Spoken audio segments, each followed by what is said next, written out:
أعوذ بالله من الشيطان الرجيم شهر رمضان الذي أنزل فيه القرآن هدى للناس وبينات من الهدى والفرقان فمن شهد منكم الشهر فليصمه ومن كان مريضا أو على سفر فعدة من أيام أخر يريد الله بكم اليسر ولا يريد بكم العسر ولتكملوا العدة ولتكبروا الله على ما هداكم ولعلكم تشكرون رب اشرح لي صدري ويسر لي أمري واحلل عقدة من لساني يفقه قولي فالحمد لله والصلاة والسلام على رسول الله وعلى آله وصحبه أجمعين أما بعد. Assalamu alaikum wa rahmatullahi ta'ala wa barakatuh everybody. I'm actually traveling pretty soon, so I won't be able to do the following sessions of this series live, so I'm getting them recorded now so you can benefit from them continuously even as I'm not able to broadcast live. One thing outstanding from a previous session about the word furqan that I wanted to add to what I discussed and clarify some things about that. One of those things is actually the grammar of it. For those of you that are following along with the Arabic, bayyinatin is the hal, and then that hal is furthered by two things, min al-huda wal-furqan. So the min al-furqani, yani min al-huda wa min al-furqani. What that means simply, practically, for people to get lessons from it, is that on the one hand, Quran is guidance, Quran is counsel for somebody who wants advice and needs some help with Allah, from Allah's own words in a situation they're going through. It's guidance for everybody, hudal linnas, Muslim or non. Anybody opens this book and wants guidance, they'll get it. I'm actually reminded of somebody who I met recently, non-Muslim, who came to me at one of my programs, introduced himself and told me that he's been following my discussions on the Quran and they've helped him a lot in his life, and he's not a Muslim. Right, and I've met several people like that. Even the Quran will guide people and give counsel to people even if they haven't accepted entirely the faith yet. So there's that universal, okay, I want this advice, I'm ready to take it. But there's another group of people that says, no, I have a deeper problem. I need further clarity. The general advice or this general counsel is good, but I have a much more complex issue and I need much more clarity. And for them, there's bayyinat min al-huda. And then finally, there's al-furqan. There's clarification from within that guidance, deep clarification, which means, yes, Quran is supposed to be, easy to understand, but for seeking that clarification, effort is needed. But the other part, al-furqan, that what I wanted to highlight is some people commented in the video also, that Allah says that He gave Musa the book and the Furqan. وَلَقَدْ آتَيْنَا مُوسَى الْكِتَابَ وَالْفُرْقَانَ لَعَلَّكُمْ تَهْتَدُونَ. We gave Musa the book and the Furqan. And I said Allah gave the Quran as the Furqan. And Allah says also in the Quran that He gave Musa al-Furqan also. So how do we reconcile that? Because I said the Quran's the unique al-Furqan. The thing that it needs to be understood, first and foremost, is Allah says, وَلَقَدْ آتَيْنَا, in another place, He says He gave Musa and Harun the Furqan. Musa and Harun the Furqan. If the word Furqan meant the book, revelation, well, the book was only given to Musa. And the ayah says He gave it to both of them. Now, what did He give to both of them? What He gave to both of them, for example, He says, فَذْهَبَا بِآيَاتِنَا. Both of you go with our miracles. The staff, the water parting, he was supposed to be right by him, and Musa a.s. was supposed to have the support of Harun a.s. They were both joined in presenting the miracles of Allah in front of the people. In other words, what separated in the eyes of the Egyptian empire the claim of Musa from the claim of magicians was these miraculous events. And that was his Furqan in addition to the book. The book was a separate thing and the Furqan was a separate thing. And that's pretty clear in how, and by the way, the same origin, Furqan, gives you the word farq. And that's the verb that's used when Musa ultimately separated his people from the Egyptians, and he parted the water. When we parted the water from the same origin, faraqna, the water for you. So that's a little bit of a clarification about how the Furqan for previous revelation was something else. But in the Quran, the message and the miracle that separates it from the word of human beings, all of that, the evidence for its divine origin is within one book. It's one thing. So Quran is at the same time huda, and it's at the same time bayyinatin min al-furqan in this case. So now moving on to something very, very heavy and very beautiful. Allah now, after describing that we have to fast for 30 days or for the entirety of the month, and if you miss a fast, then you got to make it up. Then He says, yuridullahu bikumul yusr. Allah wants ease for you. And what I find remarkable about this portion of the ayah is that this is the first time Allah is being mentioned in the ayah. He said, the month of Ramadan is the one in which the Quran was revealed. as if He's not going to tell you that I revealed it, Allah revealed it. It was revealed. It serves the role of guidance. It serves the role of clarification. Whoever is going to fast, or whoever gets to witness this month should fast. Whoever misses it should make up. If you notice, there's no mention of Allah yet. And then He says, Allah wants ease for you.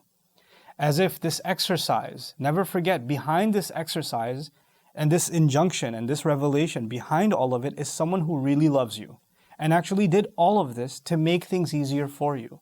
30 days of fasting as opposed to lesser days for previous people, and yet Allah says Allah wants ease for you. This is a very profound statement, because to achieve a goal, if somebody said, I want to get a PhD, right? And somebody said, okay, I got a program. If you join this program, you can get a PhD in 2 weeks. Somebody else spends 8 years trying to get it, 5 years trying to get it, 4 years trying to get it, 10 years trying to get it, and you're going to get it in 2 weeks? How did you get a shortcut to get a PhD? Impossible. The same way, the consciousness of Allah, a spiritual recognition of Allah is a very easy, very difficult thing to get. Like talking about taqwa and God consciousness is easy, but feeling the presence of Allah in your heart and really being spiritually enlightened is, people spend years in monasteries. Other religions develop entire, seminaries where they're hoping to develop this spiritual presence for themselves. All kinds of exercises, meditation exercises, and all kinds of, rituals are developed so people can gain spiritual consciousness, awareness, enlightenment, if you will. And Allah says, I've just given you these 30 days, and I've made it miraculously easy in these 30 days. Just connect with this book. Allah wants ease for you. He's going to give you a spiritual enlightenment in a way that's easier for anybody else. And He's never even made this so easy for people before you. This is for you especially. Allah wants this ease for you. So that's one of the implications of Allah wanting ease for you. The other is, of course, it's Ramadan. It's the hottest time of the year for the desert Arabs. And they're being introduced to 30 straight days of fasting. Allah says, I intend ease for you, also means that I'm going to make miraculously this month's fasting easier than any other time. Test it yourself. You try to fast in Ramadan, it's tough, but try to fast any other time outside of Ramadan. It's like exponentially harder. Allah makes things easy in this month, the things that bring you closer to Him, than any other time. He removes obstacles from within your body, from within your mind, from within your heart, that make things harder. And so Allah wants ease for you. Then the next part of this, well, why are you getting closer to Allah? Why are you and I going to engage in worship? Why are you and I going to think about what Allah is telling us and try to make these changes in our life? You see, you and I always want things in life. Allah made human beings with desires, temptations, greed, want. We're thinking about what we want or what we couldn't get all the time. We're thinking about our loss all the time. We're thinking about our aspirations of what we want to accomplish, or what we want to have in our possession, or what we want to feel all the time. And Allah says He wants ease for us, because when human beings you and I run after what we want, often we end ourselves in more trouble than when we started. Like, we make things harder for ourselves, thinking it's going to make us happy. The choices we make things more miserable, more difficult. Life becomes more burdensome and burdensome and burdensome. I'll give you a simple example. Somebody said, I really just want to get a house. I wish I had a house. If I just had a house, I'd be happy. And then they decide to take a huge loan and get this beautiful house. And they're really happy for a few weeks, a few months. They're really happy with their house.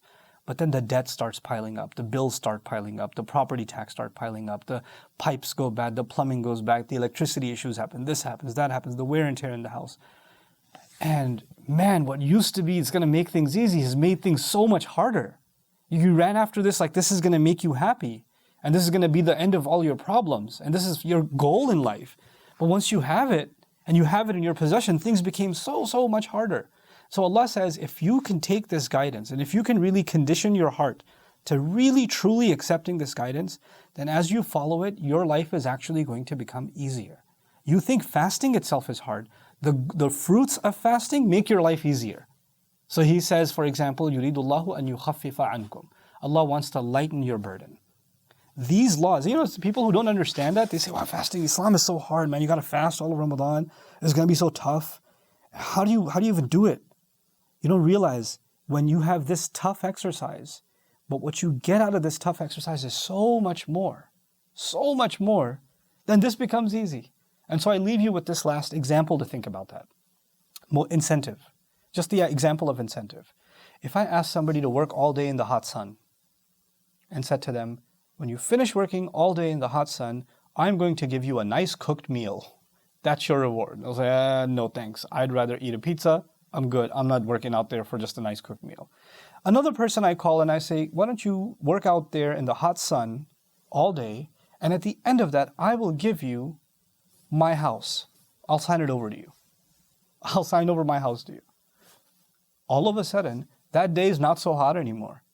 That labor is not so difficult anymore. Why? Because what you're getting out of it is so much more worth that effort that you actually don't even feel as tired because you know what you're getting out of it. That's actually the point that's being made here when Allah says Allah wants ease for you. Allah wants ease as a result of this exercise for you in your life.